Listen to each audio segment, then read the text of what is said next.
चलो चलकर किसी मीठे फल को खाती हूँ। दरवाजा लगा लेती हूँ रे बाबा, वरना कोई और आकर मेरे घर पर कब्जा कर लेगा। मीनू मौसी निकल पड़ती है। उन्हें मीठे फलों वाले पेड़ की तलाश थी। थोड़ी देर खोज करने पर मीनू मौसी को मीठे फल वाला पेड़ दिख जाता है। अरे वाह वाह वाह, लगता है इस पेड़ के फल बहुत मीठे हैं।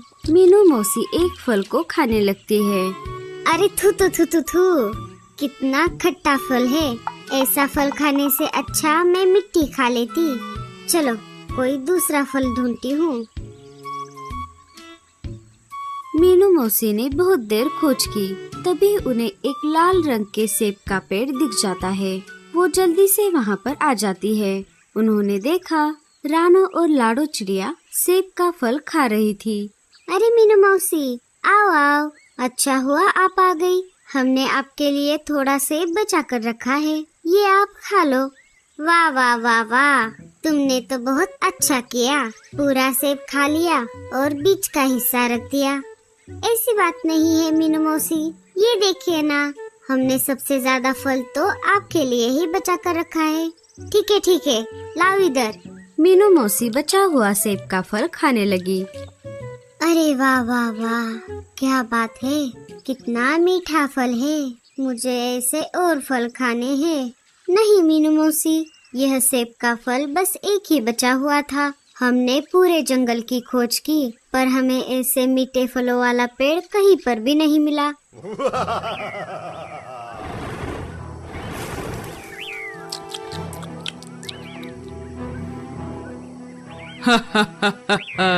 ये बगीचा मेरा है और ये सारे मीठे मीठे फल भी मेरे हैं। अगर कोई इन्हें चुरा कर खाने की जुर्रत करेगा तो मैं उसका तंदूरी कबाब बनाकर खा जाऊंगा।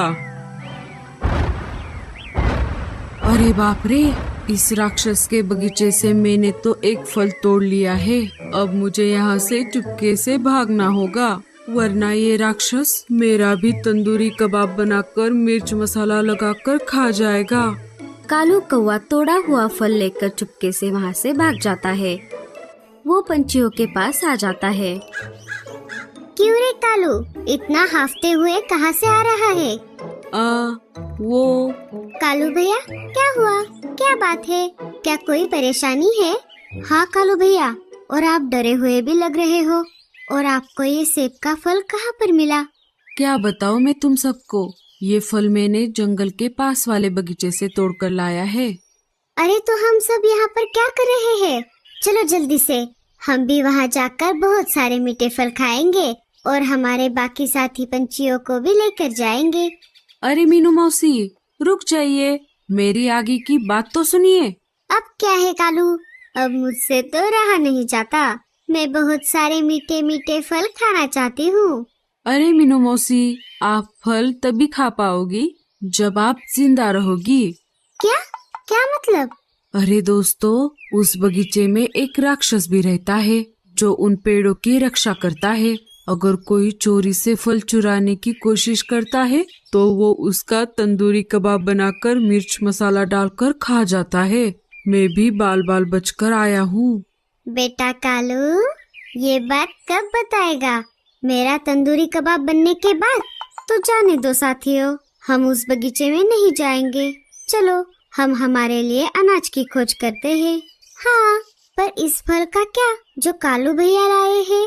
उसका क्या? उसे हम सब मिलकर खाएंगे, पर पहले मैं ही खाऊंगी। मीनू मौसी फल खाने लगती है। उन्हें फल इतना मीठा लगता है कि वो पूरा ही फल खा जाती है। अरे अरे मीनू मौसी, ये आपने क्या कर दिया? आपने तो थोड़ा भी फल हमारे लिए नहीं छोड़ा। क्या करूं कालू, ये फल था ही इतना मीठा कि मुझसे रहा नहीं गया। अगर उस बगीचे के फल इतने ज्यादा मीठे हैं तो हमें रिस्क लेकर वहाँ जाना ही चाहिए।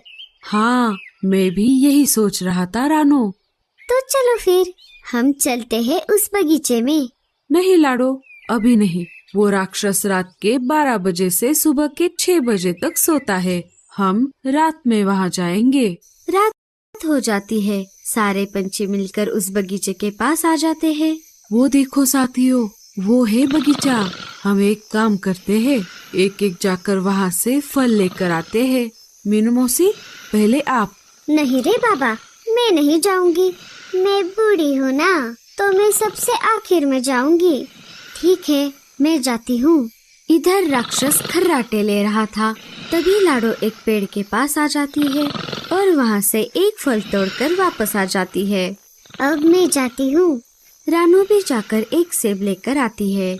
वैसे ही कालू कौवा भी जाकर एक सेब लेकर आता है। अरे मीनू मौसी, अब आपकी बारी है, जल्दी जाइए वरना वो राक्षस जाग जाएगा। अरे अरे कालू, डरा मत, जा रही हूँ ना। हे ऊपर वाले, बचा ले रे बाबा। एक से मेरा क्या होगा, मैं 2-4 फलों वाला घड़ा एक साथ ही तोड़कर लेकर जाऊंगी। मीनू मौसी को 2-3 फलों वाला घड़ा दिख जाता है। वो उसे तोड़ने ही वाली थी कि तभी राक्षस नींद से जाग जाता है और मीनू मौसी को पकड़ लेता है। कौन है जो मेरे बगीचे के फल तोड़ने आया है? अरे तुम कौन हो और मुझे क्यों पकड़ा है? क्या तुम अंधी हो? तुम्हें दिख नहीं रहा? मैं एक राक्षस हूँ। तुम मेरे बगीचे के फल तोड़ने आई हो ना? अब मैं तुम्हारा तंदूरी कबाब बनाकर खा जाऊंगा। अरे रुको रुको रुको, मैं सच में अंधी हूँ और मैं मेरे घर का रास्ता भूल गई हूँ। मुझे नहीं पता अब मैं कहाँ पर आ गई हूँ। क्या तुम मेरे घर जाने में मदद करोगे? क्या तुम सच में अंधी हो?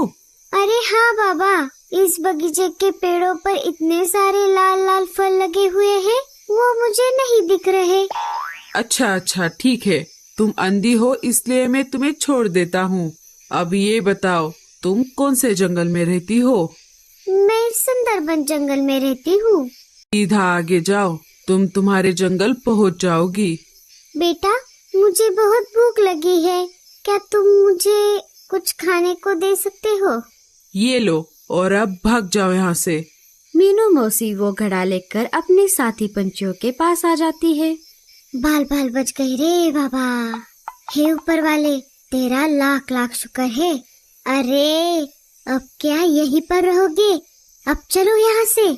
सारे अपने अपने जंगल फल लेकर वापस आ जाते हैं। वापस जंगल में आकर सारे एक पेड़ पर रुक जाते हैं। मीनू मौसी, आपका जवाब नहीं। ऐन मौके पर आपने क्या दिमाग लगाया? हाँ मीनू मौसी, आप सच में बहुत हिम्मत वाली हो। साथियों, क्या आप सबने वहाँ पर पिंजरे में बंद उस तोते को देखा? हाँ लाडो, मैंने भी देखा। मैंने भी। और मैंने भी। लेकिन वो तोता वहाँ पर क्यों था? जरूर उसका और उस राक्षस का कोई कनेक्शन है। हमें पता लगाना होगा। हाँ लाडो, कल रात को तुम और मैं उस बगीचे में फिर से जाएंगे और सच्चाई का पता लगाएंगे। ठीक है कालू भैया। दूसरे दिन रात के समय कालू और लाडो फिर से उस बगीचे के पास आ जाते हैं। वो दोनों उस पिंजरे के पास आ जाते हैं। तुम दोनों कौन हो और यहाँ पर क्या कर रहे हो? जल्दी से यहाँ से चले जाओ, नहीं तो अपनी जान से हाथ धो बैठोगे। अरे वो सब छोड़, पहले हमें ये बता कि तू कौन है और इस पिंजरे में तुझे किसने बंद किया? तेरा और उस राक्षस का क्या कनेक्शन है? क्योंकि वो तुझे कुछ भी नहीं करता। मुझे इस पिंजरे में उसी राक्षस ने बंद करके रखा है, क्योंकि उसकी जान मेरे अंदर है, इसीलिए वो मुझे कुछ भी नहीं करता। अगर उस पर किसी ने वार भी कर दिया तो उसकी जान मेरे अंदर होने की वजह से वो फिर से जिंदा हो जाता है। और अगर तुझे कुछ हो गया तो क्या वो राक्षस मर जाएगा?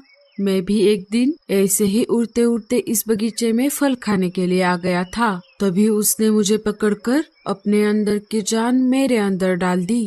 अब जल्दी जाओ यहाँ से, वो राक्षस कभी भी नींद से जाग सकता है। कालू और लाडो वहाँ से निकलकर वापस अपने जंगल आ जाते हैं। तुम तो जल्दी आ गए वापस। अब जल्दी जल्दी बताओ क्या हुआ वहाँ पर? कालू सारी बात रानू और मीनू मौसी को बताता है। अरे वाह वाह वाह वाह, ये तो बहुत अच्छा हुआ। हमें उस राक्षस की कमजोरी पता चल गई। अब मेरे पास एक बहुत बढ़िया प्लान है। मीनू मौसी सारा प्लान अपने साथियों को बताती है। प्लान थोड़ा रिस्की है, लेकिन बहुत बढ़िया है। चलो हम अभी चलते हैं। सारे वापस बगीचे की तरफ निकल पड़ते हैं। बगीचे में आते ही लाडो जाकर सीधा फलों को तोड़ने लगती है। तभी राक्षस वहाँ पर आ जाता है और लाडो को पकड़ लेता है। चलो डिनर का बंदोबस्त तो हो गया। राक्षस लाडो को मारने ही वाला था। तभी कालू, रानो और मीनू मौसी तोते को लेकर वहाँ पर आते हैं। कालू ने तोते के गर्दन पर चाकू लगाया था। रुक जा राक्षस के बच्चे, अगर हमारे साथी को जरा भी खरोच आ गई तो मैं इस तोते की गर्दन उड़ा दूंगा। कालू ने तोते को पहले से ही सारा प्लान बताया था। वो उसे राक्षस से आजाद करने वाला था। अरे अरे रुक जाओ, उस तोते को छोड़ दो, मैं इस चिड़िया को छोड़ देता हूँ। और एक बात, तुम्हें तुम्हारी जान इस तोते से वापस लेनी होगी और ये बगीचा हमेशा हमेशा के लिए छोड़कर यहाँ से जाना होगा। हाँ हाँ हाँ ठीक है, मैं ऐसा ही करूँगा। अगर जान वापस लेकर तुमने हम पर हमला कर दिया तो तुम्हें वादा करना होगा। नहीं नहीं, मैं वादा करता हूँ। राक्षस तोते के शरीर से अपनी जान वापस लेता है और वो बगीचा छोड़कर हमेशा हमेशा के लिए वहाँ से कहीं दूर चला जाता है। दोस्तों, आपका बहुत बहुत शुक्रिया। अगर आप नहीं होते तो वो राक्षस मुझे कभी भी नहीं छोड़ता। उस राक्षस के डर से आज तक कोई भी पंछी इस बगीचे में नहीं आया था, पर आप सब ने साहस दिखाकर मेरी जान उस राक्षस से छुड़वाई। अब मैं मेरे परिवार के पास लौट सकता हूँ। इसका सारा क्रेडिट तो मीनू मौसी को जाता है। हाँ हाँ कालू, बस कर अब, मैं हूँ ही इतनी होशियार। और अब सब ये छोड़ो, चलो इन फलों पर टूट पड़ते हैं। सारे उस बगीचे के फलों पर टूट पड़ते हैं